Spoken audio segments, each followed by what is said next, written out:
බලාපොරොත්තු හීන ගොඩක් එක්ක ඔයාව හොයාගෙන සාර්ථක වෙන්න උත්සාහ කරන කෙනෙක් නම් හොඳ බැඳීම් සහ බුද්ධිමත් භාවය අවශ්‍යමයි. ජීවිතයට වටින පාඩමක් එපිසෝඩ් 2කින් මම ඔයාට අරන් එන්නේ හොඳ බැඳීමක් බුද්ධිමත් තීරණ ගැනීම අපේ ජීවිතේ සාර්ථකත්වයට කොච්චර බලපානවද කියන කාරණාවයි. Hi, welcome back to my journey. ජීවිතේ හොඳ බැඳීම් අපිට ලං කරගන්න නම් ඉස්සෙල්ලාම අපිට අපි ආදරය කරන්න ඕනේ. ඔන්න ඔතනින් තමයි ජීවිතයේ හොඳ බැඳීම් හොයාගන්න හරි ලේසි වෙන්නේ. අපි අපිට ආදරේ නම් අපි අපිට සීමාවන් දාගන්න එක තමයි ජීවත් වෙන්න හොඳම දේ. ඒ කියන්නේ අපේ ටයිම් එක, අපේ එනර්ජි එක, අපේ ඉමෝෂන් වලට රෙස්පෙක්ට් කරන එක.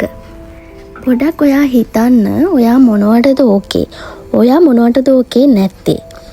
හොඳ බැඳීමකට ඔයා දෙන කාලය, ඔයා දෙන එනර්ජි එක, ඉවසීමේ සීමාව මේ හැමදේම බලපානවා.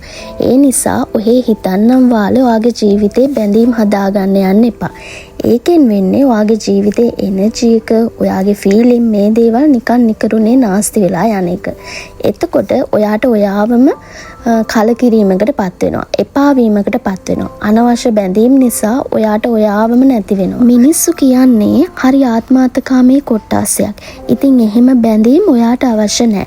ඔයා දැනගන්න ඕනේ ඔයා වෙනුවෙන් පෙනී සිටින්න. තව කෙනෙක්ට ඔයාව යූස් වෙන්න දෙන්න එපා. එතකොට ඔයාව අනවශ්‍ය විදිහට ඒගොල්ලෝ යූස් කරන්න පටන් ගන්නවා. ඔයාට පුළුවන් ඔයා වෙනුවෙන් ඒකට විරුද්ධ වෙන්න. එහෙම නොවුනොත් ඔයාට වෙන්නේ ඔයාගේ සමාදානය සහ සතුට ඔයා තුලින්ම ගිලිහිලා යන එක.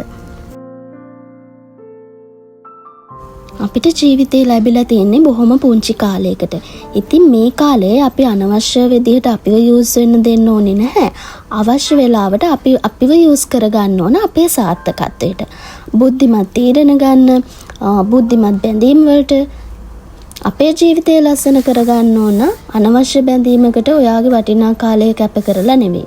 මිනිස්සු ඔයාගෙන් අනවශ්‍ය විදියට දේවල් බලාපොරොත්තු වෙද්දී ඔයා තේරුම් ගන්න ඕනේ මේ බැඳීම් ඇතුළේ ඔයාට ඔයාව හොයාගන්න පුළුවන්ද? එහෙම නැත්නම් මේ බැඳීම් ඔයාව හිර කරගෙන ඉන්නවද කියන කාරණාව. මම ජීවිතේ කරපු නරකම දේ තමයි බෑ කියන්න පුළුවන්කම තියෙන කොටත් බෑ නොකිය සමහර නරක බැඳීම් වෙනුවෙන් මගේ ලස්සනම කාලය කැප කරපු තැන. ජීවිතේ එපා වෙන තප්පරේ තෙක්ම ඒ බැඳීම් ඇතුළේ හිර වෙලා දුක් විඳීම. මේ දේවල් අතහැරපු තැන මට මාව හොයාගන්න හැකි වුණා. ඒ වගේම මේ විදියට ඔයාලත් එක්ක ලස්සන ගමනක් යන්නත් පුළුවන් වුණා. ඉතින් බුද්ධිමත් තීරණ සහ බුද්ධිමත් බැඳීම් හදාගන්න එක අපේ වගකීම. ඔයා හිතනවද ඔයා ඔය මොන බැඳීම් ඇතුළේ හිර වෙලා හිටියත් ඔයාගේ ජීවිතේ ලස්සන කරගන්න ඔයාට මිසක් වෙන කෙනෙක්ට පුළුවන් කියලා? මම කියන්නේ ඔයාට රූඩ් වෙන්න, ඔයා රළු අදහස් තියෙන කෙනෙක් වෙන්න කියලා. ඒකෙන් මම එහෙම අදහස් කරන්නේ නැහැ. හැබැයි ඔයාගේ සීමාවන් ඔයා තුල තියෙන්න ඕනේ. ඔයාගේ සීමාවන් ඔයා දාගත්ත තැන ඔයාගේ ජීවිතේ ලස්සනට ගලාගෙන යාවි. එහෙම නැති වුණොත් අනවශ්‍ය විදිහට ඔයාව වෙන අය පාවිච්චි කරන්න පටන් ගනීවි. ඉතින් එහෙම වෙන්න දෙන්න ඕනේ නැහැ. මේක අපේ ජීවිතේ. අපි මේ ලෝකෙට ඇවිල්ලා තියෙන පුංචි කාලෙකට. අපි කොයිතරම් උත්සාහ කරත් අපේ බුද්ධිමත් නොවන තීරණ නිසා අපේ ජීවිත විනාශ කරන්න පුළුවන්. ඒ නිසා ටොක්සික් බැඳීම් ඇතුළේ හිර නොවි නැහැ බෑ කියන්න පුරුදු වෙන්න. මේක අපේ ජීවිතේ. මේ අපේ ජීවිතේ අපිට අයිති. නැහැ හරි බෑ හරි කියන දේ අපේ අයිතිය. ඉතින් මිනිස්සු තේරුම් ගන්න ඕනේ ඔයාගේ හැඟීම් වලට ගරු කරන්න. එහෙම තේරුම් නොගන්න මිනිස්සු ඔයාව අත්හැරියට කමක් නැහැ. ඔයා මතක තියාගන්න අනිත් හැමෝගෙම ජීවිත ඔයාගේ වගකීමක්, රෙස්පොන්සිබිලිටි එකක් නෙවෙයි කියන එක. අපිව මුලා කරන මිනිස්සු, ඔවුන්ගේ දුකේදී විතරක් අපිව ඕන වෙන මිනිස්සු, ඒගොල්ලොන්ගේ දෙයකදී විතරක් අපිව මතක් වෙන මිනිස්සු ඔයාව නාස්ති කරගන්න එපා. අන්න ඒ වගේ මිනිස්සු වෙනවා. ඒ වගේ අයට ඔයාව යූස් කරන්න දෙන්න එපා. Tamanටම හදාගත්තු රූල්ස් ටිකක් තියාගන්න. එතකොට ජීවත් වෙන්න හරි ලේසියි. එහෙම නැතුව අපිට අපේ ජීවිත සාර්ථකත්වයට ගෙනියන්න බෑ. අනුකම්පා කරන්න ඕනේ, මිනිස්සුන්ට උදව් කරන්න ඕනේ. හැබැයි ඒවට සීමාවක් තියාගන්න ඕන. ඕනවට වඩා ඕනම දෙයක් ඕනෙම නැහැ කියලා තියෙනවනේ. ඔයා මෙහෙම ඉද්දී ඔයා නපුරුයි, ඔයා හොඳ නෑ, ඔයා හරි දුෂ්ටයි වගේ කියලා විවේචන අහන්න වෙයි. ඒකට කමක් නෑ. හැමෝගෙම ජීවිතවල හොඳ චරිතයක් වෙන්න අපට අවශ්‍ය නෑ. ඒ වගේම හැමෝටම උත්තර දෙන්නත් අපි බැඳිලා නෑ. බැඳීම් වලින් අයින් වෙන්න ඔයාට අයිතිය තියෙන්න ඕන. ඉතින් ඔයත් මේ වෙද්දී ටොක්සික් බැඳීමක නම් ඉන්නේ දෙපාරක් හිතන්න නැතුව ඔයා වෙනුවෙන් තීරණයක් ගන්න.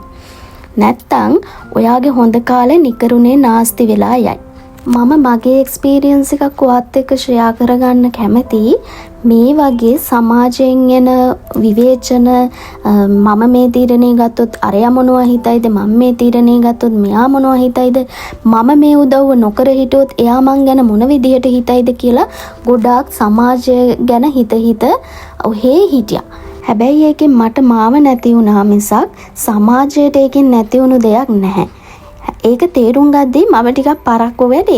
හැබැයි තේරුම් ගත්ත දවසේම මම ඒ තීරණේ ගත්තා. ජීවිතේට පාඩමක් කියලා දෙන්න යන මේ ගමනේදී සම්පූර්ණයෙන් මම මාව හොයාගත්තේ මෙන්න මේ තැනදී. මට මාව හම්බුනේ මෙන්න මේ ටොක්සික් මිනිස්සුන්ගෙන් ඈත් වුණු තැනදී. එදායින් පස්සේ මම නැහැ කියන තැනේදී නැහැ කියන්නත්, බැහැ කියන තැනේදී බැහැ කියන්නත් පුරුදු වුණා. අනිත් අය මං ගැන මොනවා හිතුවත් ඒක මට අදාළ වුණේ නැහැ. මන් දන්නවා මම මාව හොයාගත්තේ, මම මට වටිනාකමක් හදාගත්තේ නැහැ සහ බැහැ කියන්න පැකිලුනේ නැති තැනදී. අපේ ජීවිතයේ තීරණ ගැනීම, අපේ මානසික නිදහස, අපිට ආදරය කිරීම මේ අපිට දෙන්න පුළුවන් හොඳම දේ. ඉතින් බැඳීමක් හදාගද්දී ඒ බැඳීමට ගෞරවයක් නැත්තම් ඒ බැඳීම තුල හිර වෙන්න යන්න එපා. ඒ වගේම ඔයාට ඔයාව ලැබීම වගේම තව කෙනෙක්ටත් ඔයාට වෙනවා අකමැති දේවල් ඔයා කරන්න යන්නත් එපා. ඔයාගේ ජීවිතය ගැන ඔයා තීරණයක් ගන්නකොට දෙපාරක් නෙමෙයි, තුන් පාරක් නෙමෙයි, 10 පාරක් හරි හිතන්න. හොඳට හිතන්න. ඔයාට අවශ්‍ය උත්තරයක් දෙන්න ඔයා හොඳට කාලය අරගෙන ඔයා මේ දේ කරොත් මේ දේ වෙයිද, මේ දේ කරොත් මොනවා වෙයිද කියලා හොඳට හිතන්න. ජීවිතය සාර්ථක කරගන්න නම් බැඳීම් සහ බුද්ධිමත් තීරණ අවශ්‍යයි කියන දේ හොඳින් මතක තියාගන්න. එහෙනම් මේ වීඩියෝ එක අවසානයේ වෙනකන් අරඹපු ඔයාට ගොඩාක් ස්තුතියි මාව අහගෙන හිටියට සහ මාව බලාගෙන හිටියට. ජීවිතේට වටින පාඩමක් එපිසෝඩ් 3 මම ඔයාට අරගෙන එනකන් පරිස්සමින් සතුටින් ඉන්න. බයි බයි.